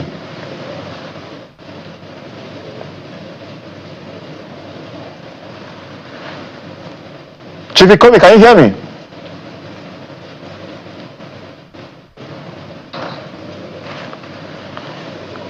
Chief Ikomi, well, I don't know if you heard my question.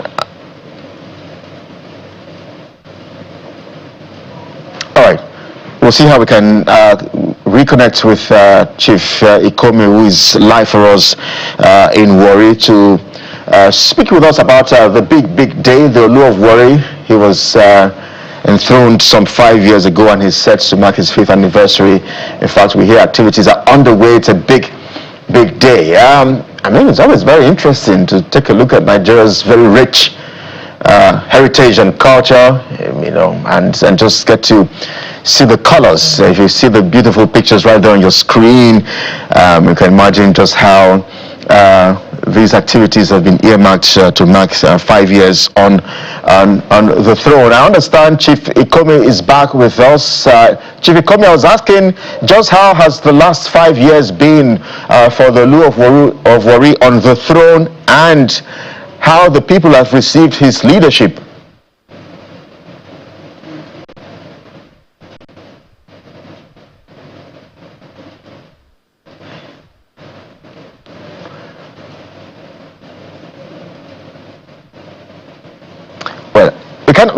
Well, let's again still. Well, perhaps you may need to unmute your unmute so we can hear you. Well, as we try to establish a proper connection through to the High Chief there, Olulaye of Warri Kingdom, there's so much to reflect on in the past 5 years of the reign of Ogiame Atuwashi III of the Olu of Warri, who has recorded a number of high points. There's been the establishment of the Royal Iwere Foundation in 2021, which has focused on 3 pillars: education, empowerment, the environment, producing programs under STEM, that's science, technology, engineering, mathematics, and which has, according to reports, also provided entrepreneurship initiatives to help women develop sustainable businesses in Warri, in the kingdom of the Olu of Warri. We should be interrogating these initiatives by the palace of the Olu of Warri to find out how it has impacted on the ecosystem in Warri Kingdom. those are some of the high points that we've seen. We've also seen a very youthful, Olu of Warri, who was seen, it's also a delight to watch the Olu of Warri in some of these videos that it's hard to tell, if it's a traditional ruler when you see him there with the bike. Yeah, and we've also seen, the Olori Atuashe also engage some of these initiatives, looking beyond the oil wealth resource of the Niger Delta, Warri being a significant part of the Niger Delta, to empowering women, to empowering youths. We've seen her engage with the youths and speaking, appearing in public engagements and really showing up and representing the palace in such a significant way. And so we've seen a very visible, Warri kingdom emerge under this particular Olu of Warri. And so it'll be interesting to get deeper insight from the palace itself on the transformation of the Warri kingdom amid this 5-year reign. Let's see if we can get Olulare back. Perhaps maybe just some sort of fun facts. We understand we're still trying to establish connections again with the chief there, but just some sort of fun facts. This current Olu of Warri is the 21st Olu of Warri, dating back to history, is the 21st, and then his coronation held somewhere around August 21st, 2021. So just some sort of fun fact, he's the 21st Olu of Warri. His coronation held in 2021, August 21st as well. So that's why he's marking his coronation tomorrow, which is the big day. 5 years he's been on the throne, and these pictures are really amazing. Nigeria is blessed.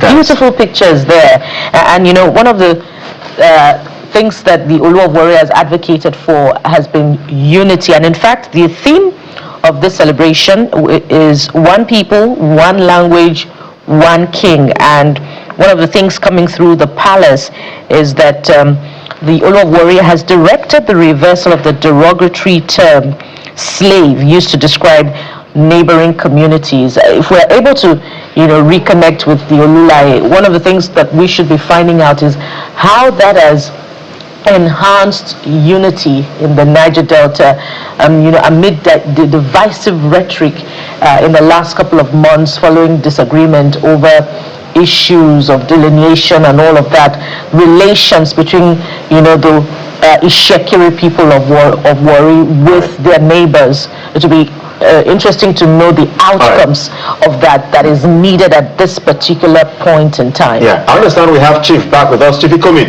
I was asking just a moment ago, it's been 5 years on the throne. How has that journey and leadership been for the Olu of Warri and for the people? For the Olu of Warri, it has been 5 years of tremendous hard work. The Ishekiri people are really very happy for his reign. Over these 5 years, Warri has achieved a lot.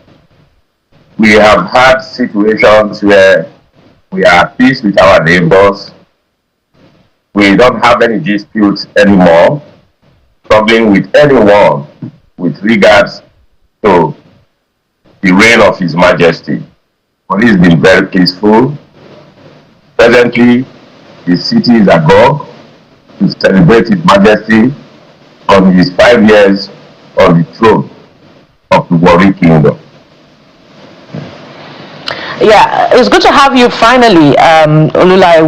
I'd like to ask, yes, indeed, the palace has emphasized on, initiatives for empowerment and education of the youths, but beyond that as well, I'd like you to talk about, the concern around oil in the Niger Delta, which has also been, a divisive factor.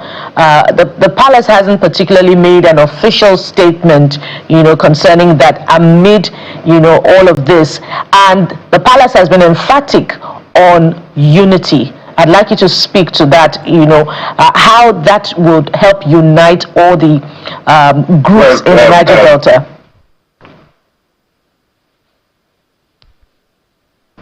Did you get the question? Will you come back with your question again? The palace has been emphatic on unity, in the Niger Delta, but there have been other elements, that have emerged as divisive factor, such as the challenge of oil and, of course, the delineation, which drives at the very heart of the authenticity and identity of the people of Warri, the Shekiri people to be precise. But there's been no official statement from the palace which advocates unity. What is the position of the palace of the Olu of Warri as far as these issues are concerned, especially as they have to do with the unity in the kingdom? Well, as I said earlier, there is no division in the kingdom. None, absolutely no division in the kingdom. Warri has been quiet.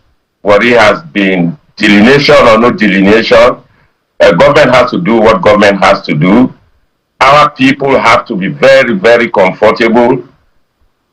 And we are, along with our neighbors, we are trying to ensure that there is no issues between us and our neighbors.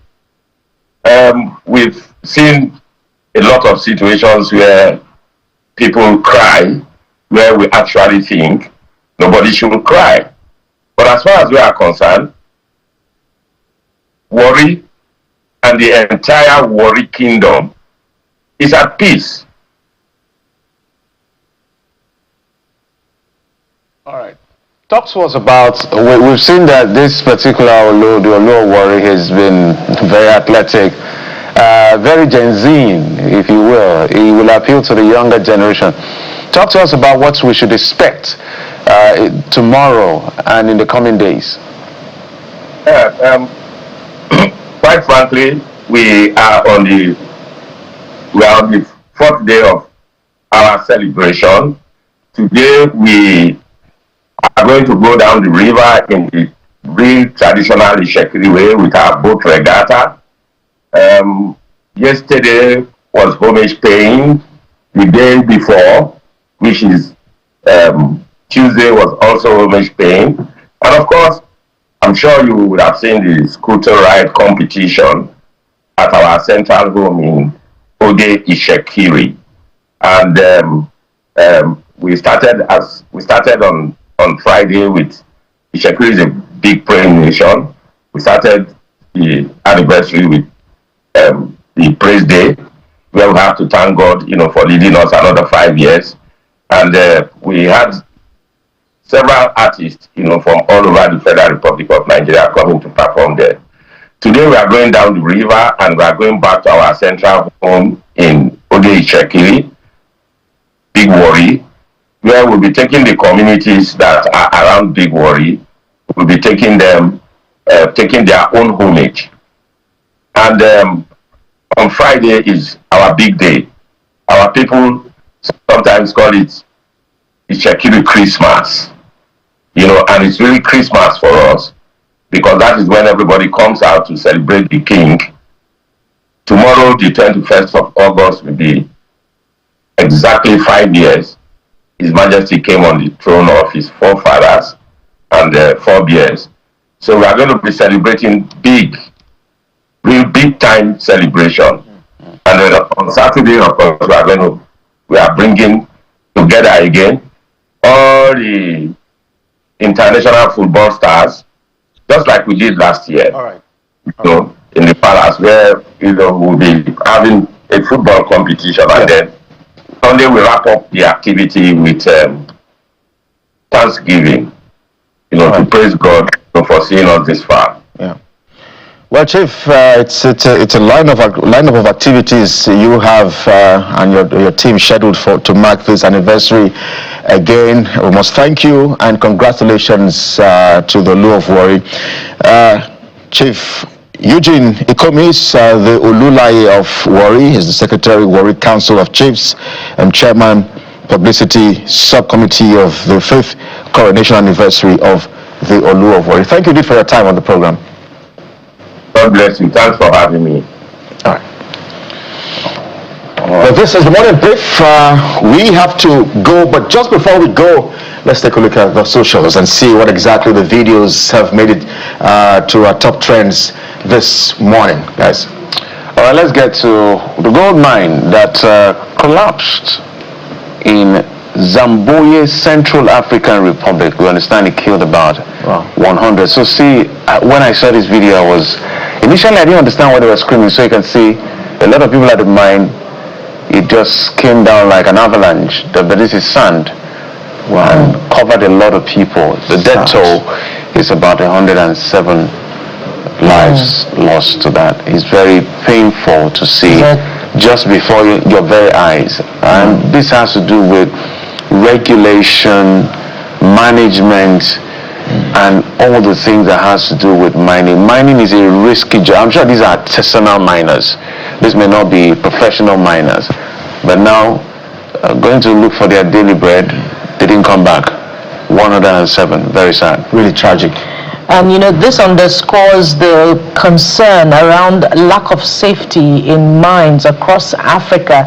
And we've had, some of those concerns in Nigeria as well, in Niger State. It's a time to, renew the calls for proper responsive, actions of government to protect miners and to rein in on illegal mining activity to avoid such disasters as well. That is really a tragedy of monumental proportions.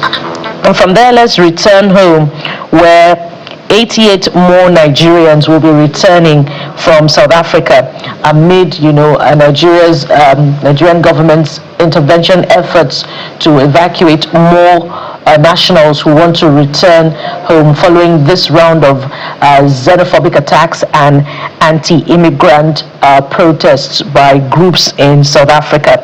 Now, perhaps at this point in time, I wonder, guys, if you have been tracking comments credited to Nigeria's South Africa Consul General, who has been pushing back on South Africa's handling of this round of xenophobic attacks, saying that the world is not looking at other handlings of racism in other parts of the world, in fairness to how South Africa has handled it, without quoting him copiously.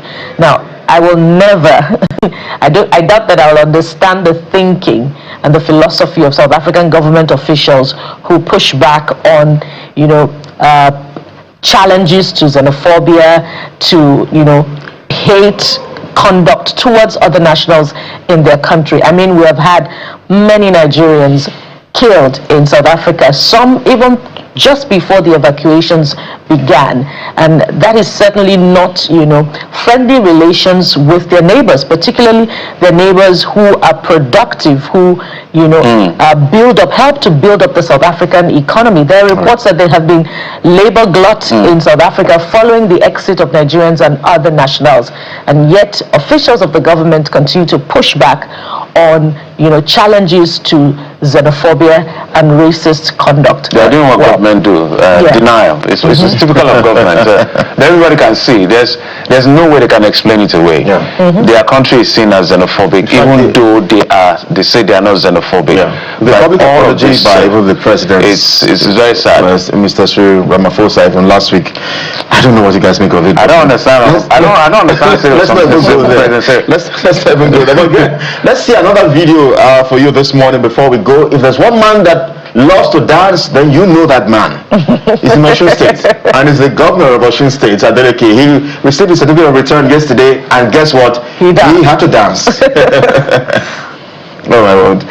Okay, well, I mean, these are images, of course, of we understand there was some sort of violence yesterday and all of that, which the video has come to clarify. But we're looking out for the video where the governor got his certificate and then he had to dance. Yeah, if you see the way he grabbed his certificate, like it's mine. Yeah, sorry, this property is mine. Absolutely. This is when he receives it. So this is it. When they receive it, they will now put it in like a box. Yes. Like a case. So at that point of putting it in the case, laminate it.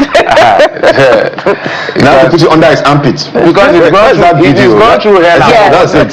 Under his arms. It's gone through hell and warm waters. 2018, he missed the opportunity. 2020 you won, 2026 is now won. But yes, so congratulations to him and to all the people of Washington State. We'll get to see how the APC will respond to this, whether they will still head to court, because it looks like the APC in the state is divided between the federal and the state as to whether they should proceed to court or not. But earlier in the week, the APC candidate has, broken his silence, and stood behind his party's decision to review the results of the election. So that clearly points to a movement to the courts. No, we don't know. Thank you for watching the program. I'm Jeffrey Zamagobay. I'll be back again tomorrow. I am Bukola Koka. Sunrise Daily is up next. I'm Kelly Egiya.